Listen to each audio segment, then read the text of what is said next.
Fala pessoal, aqui quem fala é o Vini e sejam bem-vindos a mais um vídeo. E esse é mais um vídeo de resultados improvisado, mas vamos lá que dessa vez eu vou fazer todos os resultados e vou editar o possível que der aqui. Então vamos lá, sem enrolação. Primeira luta da noite, categoria peso palha, tivemos a Piera Rodrigues, venezuelana, vencendo a Sam Hughes, que é norte-americana. A vitória foi na decisão unânime, luta ok, né? Teve mais volume de jogo realmente, a Piera Rodrigues acabou sendo superior, mostrou que de fato é um pouco ali superior e tem muita luta de brasileiro, então nem vou focar tanto nessa luta, e foi uma luta ok, como eu falei.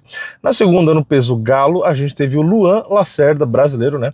Contra o espanhol Hesher Sosa. Quem venceu foi o Sosa na decisão unânime.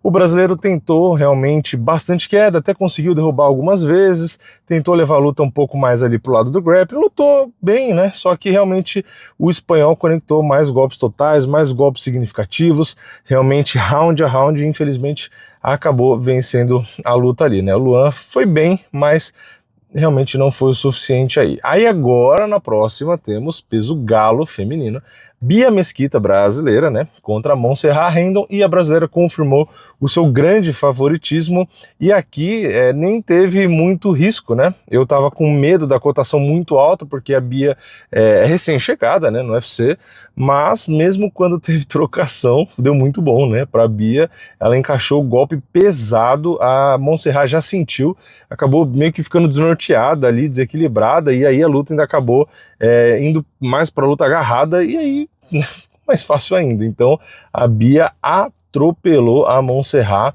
né? A Bia de novo mostrou o ground and pound muito agressivo, né, ali com os cotovelos e tal, que é algo que o Parrumpa, né, realmente dá bastante ênfase, e assim, eu acho uma vitória sensacional, porque como ela ainda tá pegando as meninas, né, que não estão ranqueadas, porque ela é recém-chegada, é importante ela ganhar com essa dominância, né, que é justamente já para separar ela do resto, né, ela do bolo, para mostrar que mesmo recém-chegada, o nível é muito alto, que ela é diferenciada, que o hype tem justificativa, porque isso faz com que ela seja, não seja, né, na verdade, atrasada para entrar no ranking. Então, eu acho que não deve ser acelerada, porque às vezes pode queimar a etapa, mas ao mesmo tempo, também não dá para enrolar demais, entendeu? Então eu acho que esse tipo de vitória coloca ela num ritmo que eu acho que é o ideal, né? Que dá para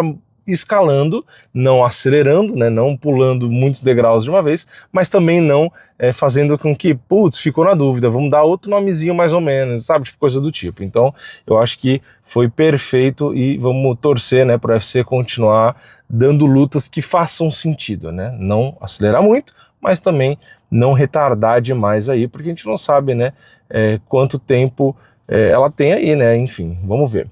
Na próxima luta, peso médio, tivemos aí a vitória do Brad Tavares, do Eric Enders contra o Brad Tavares, né? A luta aqui que eu não esperava muita coisa, então, sinceramente, eu achei que foi até melhor do que minha expectativa, porque vocês viram pelo vídeo pré-evento que, cara, pra mim era uma luta bem indiferente, mas, enfim, o Eric Enders até conseguiu conectar bons golpes ali, realmente estava com vontade, né? Enquanto eu estava assistindo, teve uns problemas aqui de conexão, né, do hotel, mas pelo que eu vi, parece que o Eric Enders chegou a se aposentar e tal, e é isso, né? Não tem nem muito o que falar. Na verdade, a luta, o resumo é esse, tá? Eu esperava tão pouco da luta que eu acho que a luta até que foi mais legalzinha. Depois, no peso leve, a gente teve o Bolagioc contra o Manuel Souza, né? Aqui já tinha voltado a conexão melhor, né? E, aliás, teve momentos que ficou no mudo, né? Eu achei que o problema era aqui, porque como a conexão do hotel tava ruim, mas aí eu entrei no X, né, pelo celular, e eu vi que não, né? Que o mudo era para todo mundo, não era eu que tava zicado, né? Então ficou um bom tempo no mudo, o pessoal reclamou bastante, enfim, padrão, né?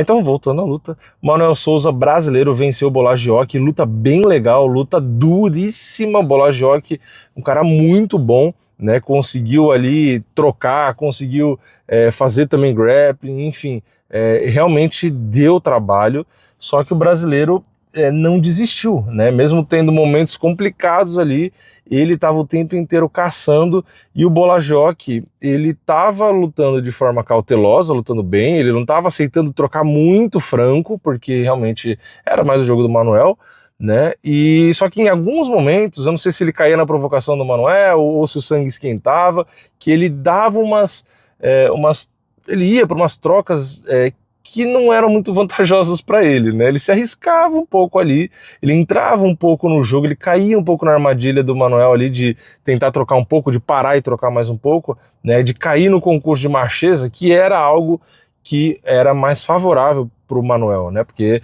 ele bate muito forte. Então, no terceiro round ali, o Manuel Souza conseguiu achar o nocaute, né? Então, luta muito boa, gostei bastante dessa luta e principalmente da performance do Manuel Souza, porque não foi uma luta fácil, então ele já provou que ele tem qualidade, né? Porque não deram qualquer adversário, ele não estava tendo uma luta tranquila e ele conseguiu um excelente resultado, então eu gostei. Depois no peso galo a gente teve o americano Elijah, né, Smith vencendo o Soo Young-yu, né, o sul-coreano, e boa luta também, né, teve trocas ali de grappling e tal, mas no segundo round o Elijah acertou golpe duro, né, e logo depois da patada ele já grudou ali, né, já foi para cima e acabou achando ali o pescoço, né, do sul-coreano e conseguiu finalizar muito bem, né? Ele foi realmente muito oportunista, ele acertou o golpe e ele já poderia ter continuado batendo, né, tal, mas às vezes ali naquela posição pode ser que o coreano conseguisse se esconder e dar um jeito de sobreviver, né? E aí como ele tinha a oportunidade de já grudar para pegar o pescoço, né? Aí querendo ou não, né, da forma como estava ali, que dava para encaixar a posição, acaba dando menos chance, né? Porque vai saber, às vezes na hora de absorver golpe, o coreano dá um jeito de esconder o rosto, do jeito que ele tava ali, né? Esconde a cara para cá, para lá, abraça e às vezes ele sobrevive. Como o Elijah Smith consegue dar o bote mais certeiro no pescoço, aí não tem muito para onde ir, né? Não tinha mais muito como defender ali. Então, belíssima vitória, belíssima finalização.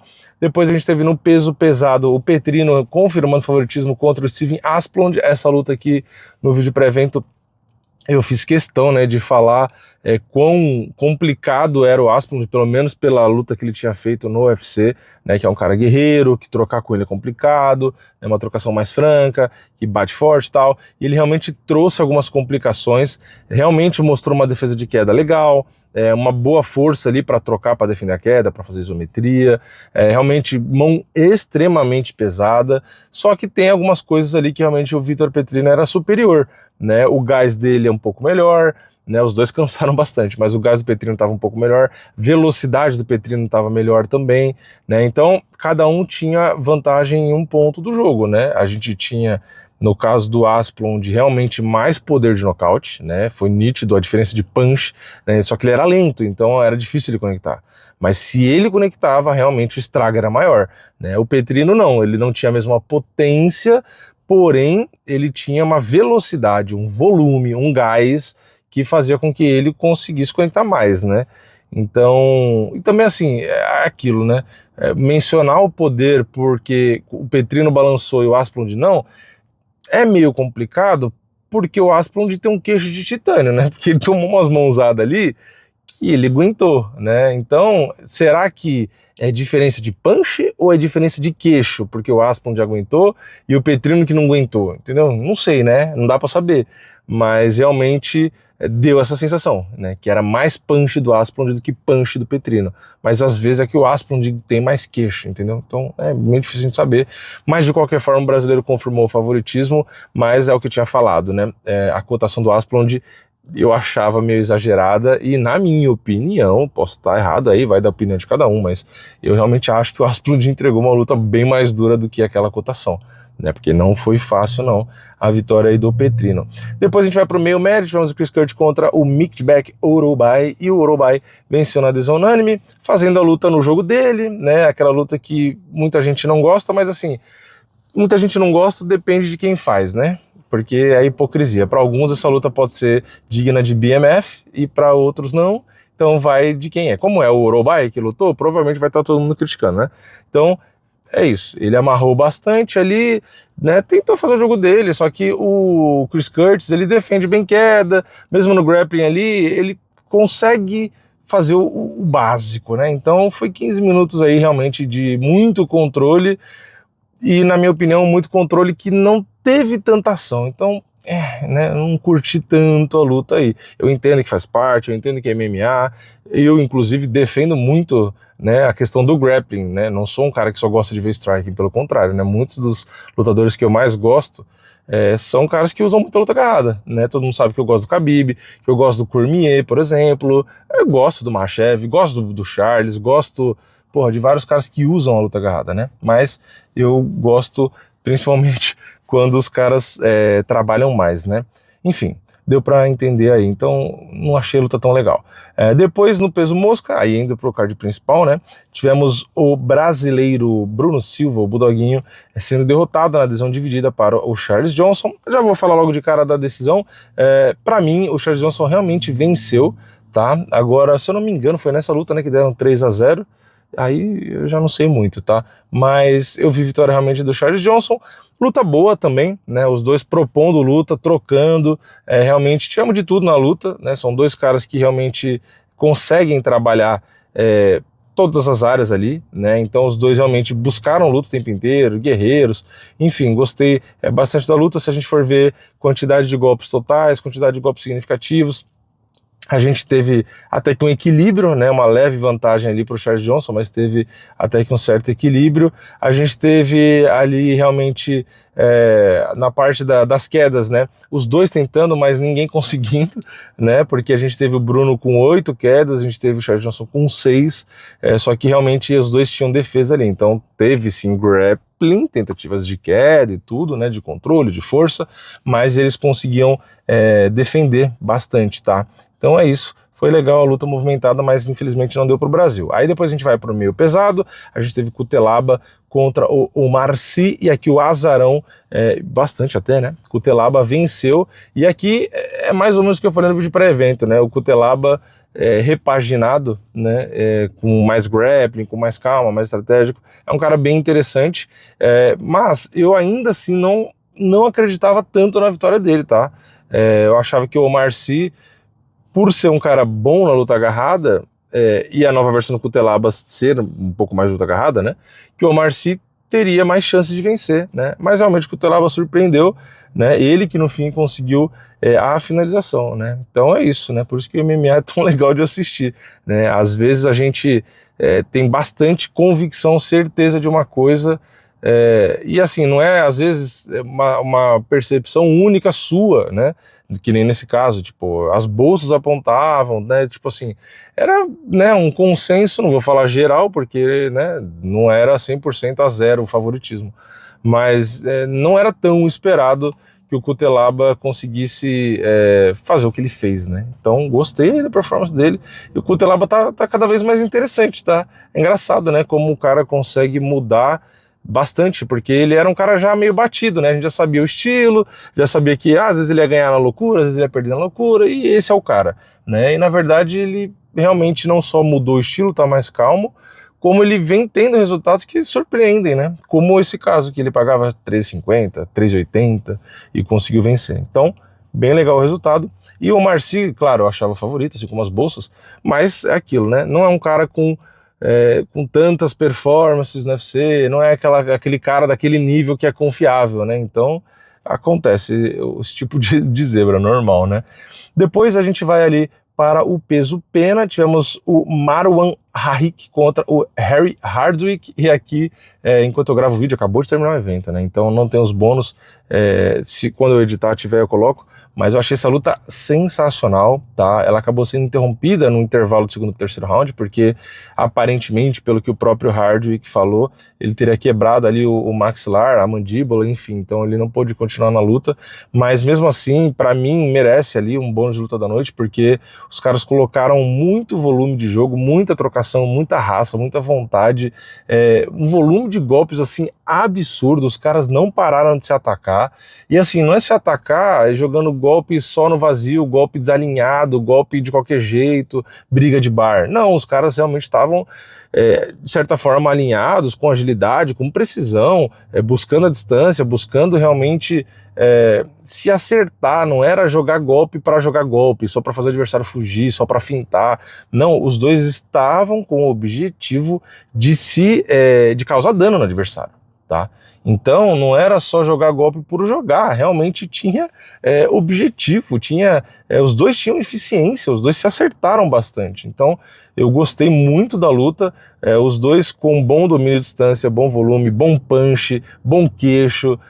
Então, cara, para mim entregaram realmente o que significa a luta da noite, né? Que é essas lutas mais de vontade, né? De entrega, de disposição, né? Então eu ainda acho que mesmo sendo derrotado, o Hardwick merece aí o bônus, porque, cara, o cara ele só parou porque não conseguia nem fechar a boca mais, porque provavelmente fraturou, e não é fácil, não dá para julgar que o cara parou ali, mas o castigo que esse cara aguentou, realmente eu acho que é digno aí de bônus. Então gostei muito da luta, né? Muita entrega, e não era uma luta que eu esperava tudo isso não, eu achava que era uma luta legal, né? Mas realmente o nível que foi, a entrega que foi, realmente me surpreendeu. Depois no peso pena a gente teve o André Fili contra o José Miguel Delgado, e aqui quase que deu zebra, né? Eu falei no vídeo pré-evento, falei, gente, o André Fili é um cara que tá no ganha e perde e tal, eu falei, mas ele tem muita luta já no UFC, muito experiente, tá pegando um moleque que é mais novo, então falei, é sempre aquela dúvida, né? Será que vai mostrar que, pô, é uma passagem de bastão realmente e tal, não sei o quê. Só que o Fili, eu falei, né, dependendo de como a luta caminhasse, ia ser perigoso. Então, cara, quase que realmente deu essa zebra, quase que caminhou pro André Fili, mas o Delgado segurou a onda quando a luta tava ruim para ele, e no geral depois conseguiu realmente virar, né? Conseguiu, na verdade, na opinião, né, de dois juízes, vencer a luta. Então eu acho que ele realmente acabou vencendo ali, mas a luta foi bem apertada, né? Nas bolsas não estava tão apertada assim. Então é isso, né? Mais uma vez, um veterano mostrando que foi derrotado realmente?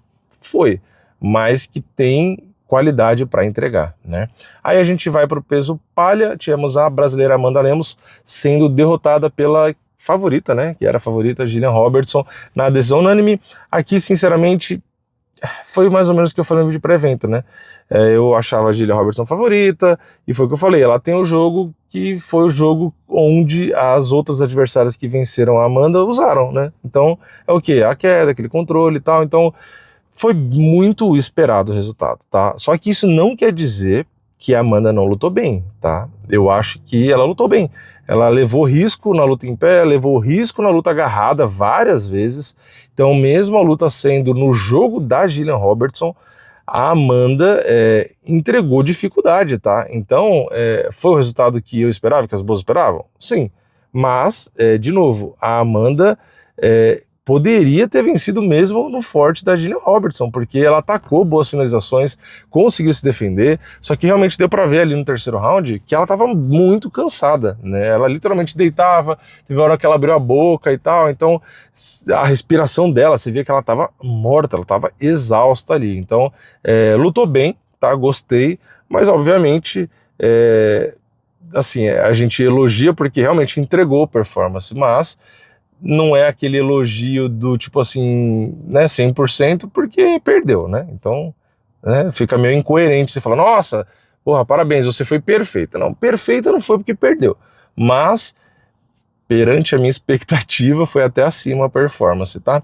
E na luta principal, peso pena, tivemos aí o americano, o veteranaço, aço, Josh Emmett contra o argentino Kevin Vallejos. E o Vallejos, que era bem favorito, confirmou o favoritismo. Aqui vale lembrar, no vídeo pré-evento eu falei que o Josh Emmett poderia pagar um pouco menos por conta do punch dele, só que eu mencionei, né, pô, 25 minutos, né, realmente a chance de às vezes conectar uma coisa e tal, porque, enfim, ele tinha lutado 25 minutos com o Topuria e não aconteceu, né, porque o Kevin Vallejos não deixou ter 25 minutos, porque ele foi andando para frente, ele foi destinado, ele foi com o objetivo de enquadrar e de acertar os golpes duros, e, cara, ele, apesar de ter falado de medo ali na entrevista e tal, ainda dentro do octógono, cara, ele parecia que estava sem medo, porque ele andou pra frente, ele foi se aproximar de um cara que tem um punch que todo mundo respeita. Foi o que eu falei, o próprio Topuria lutou 5 rounds com o Emmett, então todo mundo busca a luta com o Emmett, ok, mas tem receio, né? Respeita a mão do cara. E o Vallejos realmente, cara, parece que tava cagando e andando pro punch do Emmett. Ele simplesmente foi para cima, né? E o Josh Emmett, por outro lado, não sei se ele se assustou, se ele não esperava que o Vallejos ia para cima, ou se realmente era o jogo dele evitar a troca franca, né? Movimentar mais e tal, e quem sabe na experiência, dando uma cozinhada, esperando o momento acertar o golpe duro. Mas o Vallejos, além de tudo, além de encurtar, ele realmente teve um estilo parecido com o Topuria, no sentido de que quando ele enquadrou o Emmett, ele não enquadrou para já sair atacando de qualquer jeito, só porque enquadrou. Ele esperou os ataques do Emmett para jogar de encontro, né? Então não foi só também esperar o golpe, sair do golpe e jogar o contra-golpe, não. Quando ele acerta o golpe que o Emmett mais sente, ele tira e joga ao mesmo tempo. Ele joga de encontro, tá? Então não é fácil fazer isso. Primeiro, não é fácil enquadrar o Emmett, não é fácil andar para frente daquele jeito, precisa de muita coragem, inclusive, e não é fácil pegar o timing de jogar de encontro ali, e inclusive também depois que pegou, né, que já é difícil, ter a percepção de ir para acabar com a luta, porque de novo, ele foi para um ataque, para um ground and pound, vamos dizer, né? Mas enfim, não foi necessariamente ground and pound, porque o Emmett ainda ficou uma parte em pé e tal, mas ele agiu de uma forma para acabar com a luta que, se por um acaso o Emmett sobrevive, poderia ter custado caro pro Vallejos, porque ele explodiu para cima do Emmett no primeiro round. Era a luta principal, tinha mais 4. Então, se o Emmett, por algum milagre, sobrevive, abraça a luta dura, às vezes o Vallejos podia ter, apesar de ser muito novo, né, ter gastado muita energia. Mas ele não pensou 2 vezes, né? Ele realmente foi para cima e conseguiu atacar muito bem, atacou o corpo, né? Você vê que ele é inteligente, né? Mesmo quando ele tá quase nocauteando, ele golpeia o corpo, aí ele muda para a cabeça, enfim, ele busca alvos e busca armas até para usar diferente, para golpear em lugares diferentes, para machucar, para fazer com que o Emmett continue escondido, continue acuado, a ponto do árbitro parar a luta. Até demorou um pouco para parar, podia ter parado antes. Então gostei demais da performance do Kevin Vallejos e é o que eu falei, né? Não tem jeito. Era uma luta para tentar passar o bastão da antiga geração, de um cara que foi relevante por anos, para um moleque que tá chegando hypado e tal. Então a luta serviu para dar aquela carimbada no hype do Kevin Vallejos. Então, na minha opinião, a Argentina realmente tem um representante de altíssimo nível na categoria peso-pena, né? Um cara que um dia pode buscar uma revanche com o Jean, porque tem toda a história, porque eles já se enfrentaram no Contender Series, né? E ele tem um estilo que, além de ser eficiente, é legal de assistir, né? Eu particularmente gosto, e eu acho que a maioria das pessoas, dos fãs, vão gostar, né? Porque é esse estilo do boxe, um estilo agressivo, um cara que bate rápido, que busca a luta, que bate forte.